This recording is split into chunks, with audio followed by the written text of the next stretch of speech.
35 മുതൽ 60 പ്രായപരിധിയിൽ ജോലിയില്ലാത്ത സ്ത്രീകൾക്കുള്ള പെൻഷൻ പദ്ധതി നടപ്പാക്കാൻ സർക്കാർ നടപടി തുടങ്ങി. സ്ത്രീ സുരക്ഷാ പദ്ധതി എന്ന പേരിൽ പ്രതിമാസം 1000 രൂപ പെൻഷനുള്ള അപേക്ഷകൾ തിങ്കളാഴ്ച സ്വീകരിച്ചു തുടങ്ങുമെന്ന് തദ്ദേശ വകുപ്പ് പ്രിൻസിപ്പൽ ഡയറക്ടർ അറിയിച്ചു. സംസ്ഥാനത്തെ സ്ത്രീകളുടെ ക്ഷേമം ഉറപ്പാക്കുന്നതിനായി കേരള സർക്കാർ ആവിഷ്കരിച്ച സ്ത്രീ സുരക്ഷാ പദ്ധതിയുടെ അപേക്ഷകൾ ഡിസംബർ 22, അതായത് ഇന്നു മുതൽ സ്വീകരിച്ചു തുടങ്ങിയെന്ന് തദ്ദേശ സ്വയംഭരണ വകുപ്പ് പ്രിൻസിപ്പൽ ഡയറക്ടർ അറിയിച്ചു. നിലവിലെ സംസ്ഥാനത്തെ മറ്റ് സാമൂഹ്യക്ഷേമ പദ്ധതികളുടെയോ പെൻഷനുകളുടെയോ ഗുണഭോക്താക്കൾ അല്ലാത്ത അർഹരായ സ്ത്രീകൾക്ക് പ്രതിമാസം 1000 രൂപ ധനസഹായം ലഭ്യമാക്കുന്നതാണ് ഈ പദ്ധതി. ksmart.lsg.kerala.gov.in എന്ന വെബ്സൈറ്റ് മുഖേന തദ്ദേശ സ്വയംഭരണ സ്ഥാപനങ്ങളിലെ സെക്രട്ടറിമാർക്കാണ് അപേക്ഷകൾ സമർപ്പിക്കേണ്ടത്. കേരളത്തിൽ സ്ഥിരതാമസക്കാരായ 35-നും 60-നും ഇടയിൽ പ്രായമുള്ള സ്ത്രീകൾക്കും ട്രാൻസ് വിഭാഗത്തിൽപ്പെട്ടവർക്കുമാണ് പദ്ധതിയുടെ പ്രയോജനം ലഭിക്കുക. അന്ത്യോദയ അന്ന യോജന, അതായത് മഞ്ഞക്കാർഡ്, മുൻഗണനാ വിഭാഗമായ പിങ്ക് കാർഡ് എന്നീ റേഷൻ കാർഡുകൾ ഉള്ളവർക്കാണ് അപേക്ഷിക്കാൻ അർഹതയുള്ളത്.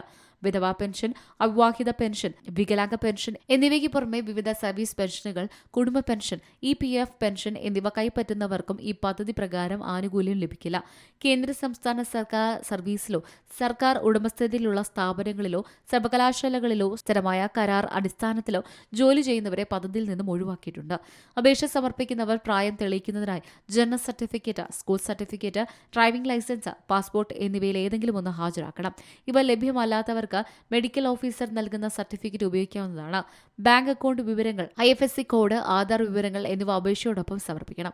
അപേക്ഷയോടൊപ്പം സ്വയം സാക്ഷ്യപ്പെടുത്തിയ സത്യപ്രസ്താവനയും ഉൾപ്പെടുത്തണം. ആനുകൂല്യം ലഭിക്കുന്നവർ എല്ലാ വർഷവും ആധാർ അധിഷ്ഠിതമായ വാർഷിക മസ്റ്ററിംഗ് നടത്തണം. ഗുണഭോക്താവ് മരണപ്പെട്ടാൽ ആനുകൂല്യം അവകാശികൾക്ക് കൈമാറാൻ വ്യവസ്ഥയില്ല. ഗുണഭോക്താവ് 1 മാസമോ അതിലധികമോ ജയിൽ ശിക്ഷ അനുഭവിക്കുകയോ റിമാൻഡ് ചെയ്യപ്പെടുകയോ ചെയ്താൽ ആ കാലയളവിൽ ധനസഹായം ലഭിക്കില്ല. തെറ്റായ വിവരങ്ങൾ നൽകി ആനുകൂല്യം കൈപ്പറ്റുന്നത് ശ്രദ്ധയിൽപ്പെട്ടാൽ 18% പലിശ സഹിതം തുക തിരിച്ചുപിടിക്കുമെന്ന് പ്രിൻസിപ്പൽ ഡയറക്ടർ അറിയിച്ചു.